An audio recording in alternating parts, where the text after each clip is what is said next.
En esta oportunidad vamos a tratar de reforzar el tema de corrimiento neutro, que ya está en uno de los primeros videos, solamente que por motivo de falta de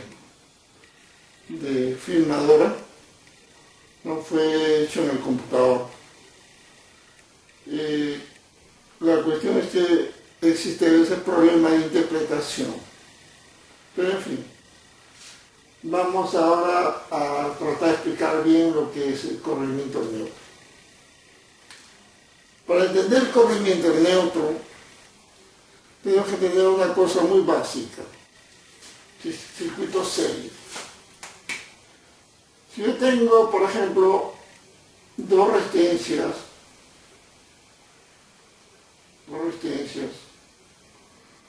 ¿no? Y una fuente de alimentación aquí, vamos a suponer aquí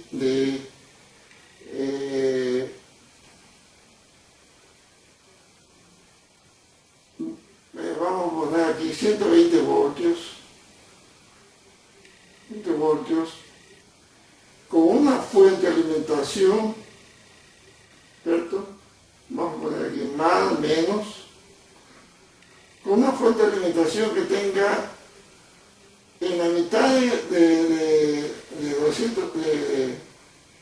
120 voltios tenga, bueno, aquí le estoy colocando neutro, bueno, vamos a entender que no tiene neutro, que tiene un sistema intermediario, ¿cierto?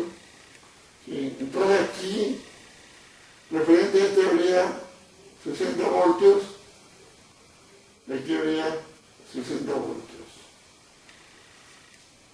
¿Okay? Entonces, en estos puntos yo tengo 120 voltios, 60 y 60 voltios. Vamos a suponer que la resistencia sea de 40 ohmios, 60 ohmios. ¿Correcto? Que este punto de alimentación esté a través de un interruptor, a este punto entre las dos resistencias enseriadas. Entonces tenemos una fuente de alimentación de 120 voltios a los extremos, corriente directa,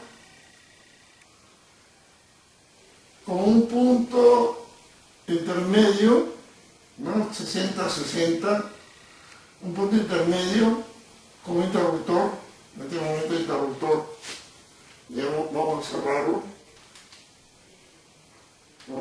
aquí, y vamos a entender que en esta resistencia de 40 voltios, de 40 ohmios, habrá 60 voltios, ¿cierto? Y en esta resistencia de 60 ohmios habrán 60 voltios. Entonces, por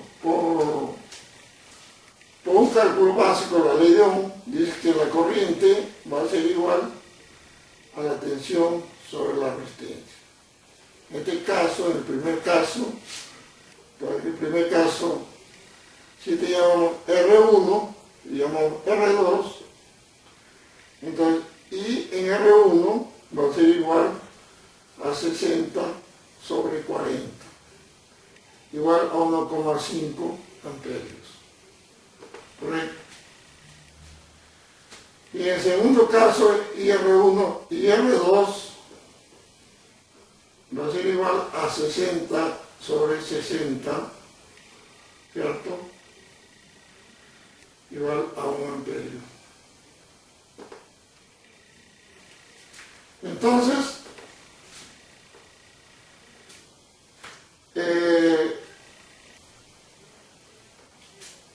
la potencia, aquí habrá una corriente, lógicamente aquí habrá una corriente, ¿no? Aquí habrá una corriente de 1,5 amperios y aquí habrá una corriente de 1 amperio con un interruptor cerrado.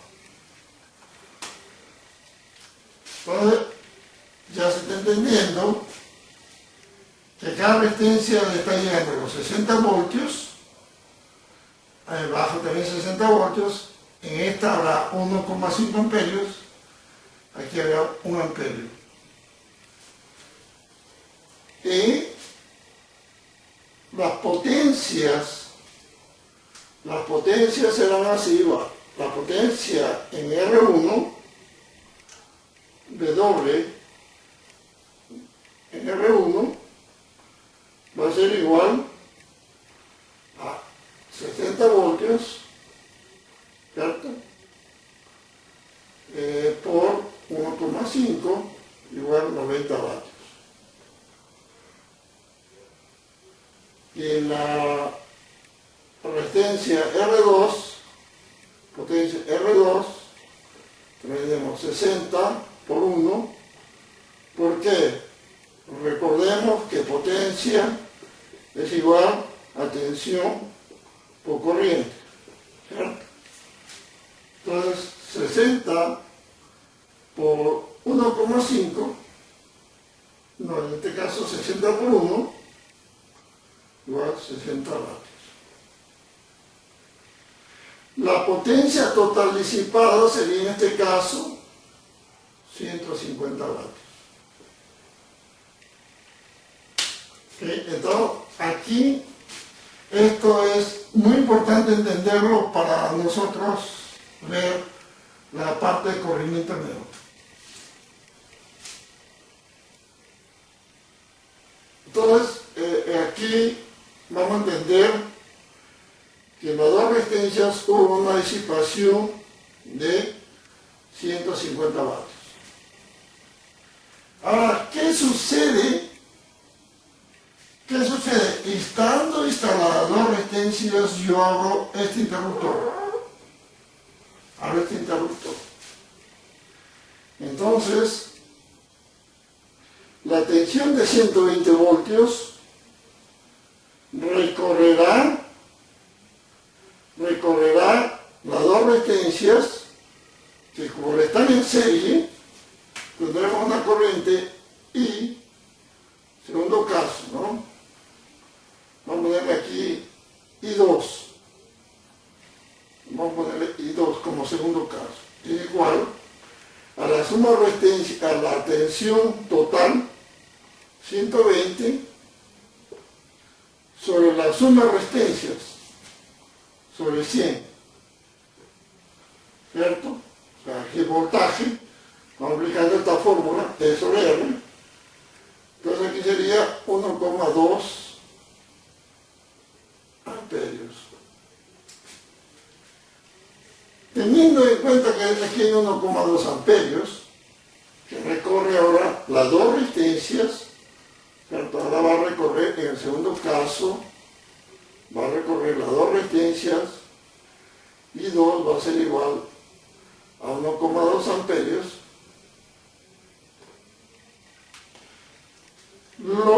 Entonces se entiende que la tensión desarrollada en cada resistencia será el voltaje en VR1 va a ser igual a 40 que multiplica a 1,2 igual sería aquí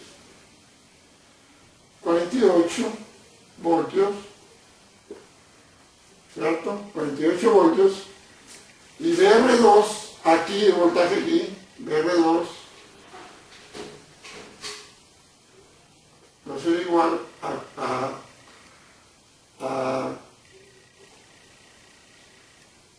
a 60 ohmios que multiplica a 1,2 igual a 72 voltios.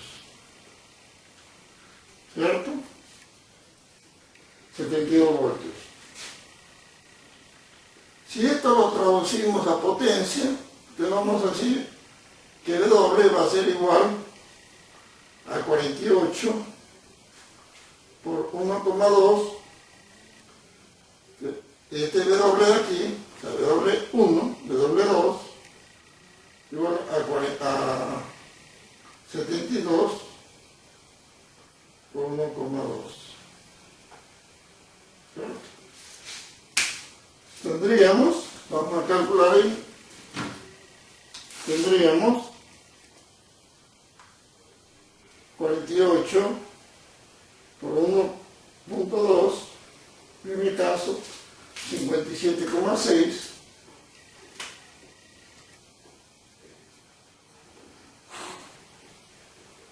y en el segundo caso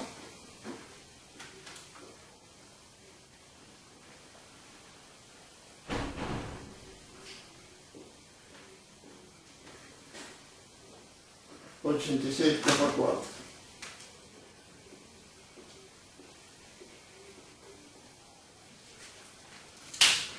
Entonces, ya se vio, digamos así, los dos casos, ¿no? Los casos que trabajan independientemente, y después, cuando se abrió este neutro aquí, y se desconfiguró todo, y vamos a tener aquí. Resultó entonces que la resistencia, menor resistencia, bajo una tensión, la potencia es mayor, ¿cierto? A menor resistencia, mayor potencia sobre una tensión determinada. Esta misma tensión, como tiene más resistencia, menor potencia. Entonces, el primero tenía 90, el segundo 60. O sea, este sistema era para 90 vatios, este 60 vatios estaba normal. Pero ¿qué resulta? Que cuando cierra el neutro, entonces quien tenía la mayor potencia, resulta ahora pasar menor potencia. Y quien tenía menor potencia, pasa a tener mayor potencia. Aquí casi el 50% más. Significa que si esta es una lámpara de 60 vatios, ¿no? Y esta es una lámpara incandescente de 90 vatios, lógicamente que la lámpara incandescente de 60 vatios va a quemarse por sobrepotencia, ¿cierto? La potencia pasó. Entonces, todo esto, es básicamente el principio del corrimiento neutro. No es más otra cosa. Es la desconexión accidental o proposital, ¿no? Lo hice a propósito. O accidental, puede ser una desconexión, cayó una línea, hubo una falla eléctrica y el neutro se abrió, ¿no? Y hubo este problema. Entonces ahora lo vamos a tener ya un poquito más amplio con lo que es un sistema de corriente alterna. Bueno, espero que todo esto se haya entendido para nosotros poder dar paso. Caso contrario, den una paradita a su video y revisen esta primera parte, ¿no?, de corrimiento neutro. Vamos a pasar a la segunda parte de lo que es corrimiento neutro.